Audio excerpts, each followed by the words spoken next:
9ই জানুয়ারি 2026 শিরোনাম, কয়লাকাণ্ডে নতুন মোড়, কয়লাকান্দি সড়ক হলেন সল্টলেকে, হানার পর সবুজ ফাইল কেড়ে নিলেন মমতা।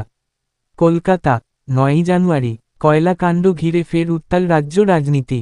শুক্রবার সকালে সল্টলেকের কয়লাকান্দি সড়কে হঠাৎ করেই তৎপরতা বেড়ে যায় তদন্তকারী সংস্থার হানায়। খবর অনুযায়ী, কয়লা পাচার সংক্রান্ত একটি গুরুত্বপূর্ণ মামলার সূত্র ধরে এই এলাকায় অভিযান চালানো হয়। দীর্ঘ সময় ধরে চলা এই হানায় একাধিক নথি ও ডিজিটাল তথ্য খতিয়ে দেখা হয় বলে জানা গেছে। সূত্রের দাবি, হানার খবর প্রকাশ্যে আসতেই প্রশাসনিক ও রাজনৈতিক মহলে তীব্র চাঞ্চল্য ছড়িয়ে পড়ে। এই পরিস্থিতিতে মুখ্যমন্ত্রী মমতা বন্দ্যোপাধ্যায় নিজে বিষয়টিতে হস্তক্ষেপ করেন বলে খবর। অভিযোগ উঠেছে, তদন্তের সঙ্গে সম্পর্কিত কিছু গুরুত্বপূর্ণ সবুজ ফাইল মুখ্যমন্ত্রীর নির্দেশে সংশ্লিষ্ট দপ্তর থেকে সরিয়ে নেওয়া হয়।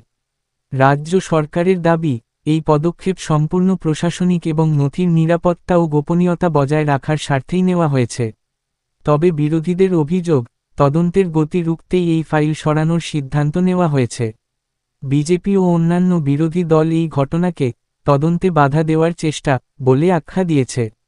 অন্যদিকে তৃণমূল কংগ্রেসের পক্ষ থেকে জানানো হয়েছে, কয়লাকাণ্ডে রাজ্য সরকারের কোনো প্রত্যক্ষ যোগ নেই এবং কেন্দ্রীয় সংস্থা রাজনৈতিক উদ্দেশ্যপ্রণোদিতভাবে অভিযান চালাচ্ছে। দলের নেতাদের বক্তব্য, ভয় দেখিয়ে রাজ্য সরকারকে চাপে ফেলার চেষ্টা করা হচ্ছে, কিন্তু মুখ্যমন্ত্রী কোনো অন্যায়ের সঙ্গে আপোস করবেন না। এই ঘটনার পর সল্টলেক ও কয়লাকান্দি সড়ক এলাকায় নিরাপত্তা আরও জোরদার করা হয়েছে। প্রশাসন পরিস্থিতির ওপর কড়া নজর রাখছে। তদন্তকারী সংস্থার তরফে এখনও পর্যন্ত আনুষ্ঠানিক কোনো বিস্তারিত বিবৃতি প্রকাশ করা হয়নি। কয়লাকাণ্ডে এই নতুন মোড় রাজ্য রাজনীতিতে আরও উত্তেজনা বাড়াবে বলেই মনে করছে রাজনৈতিক মহল। আগামী দিনে তদন্ত কোন দিকে মোড় নেয়, সেদিকেই এখন নজর গোটা রাজ্যের।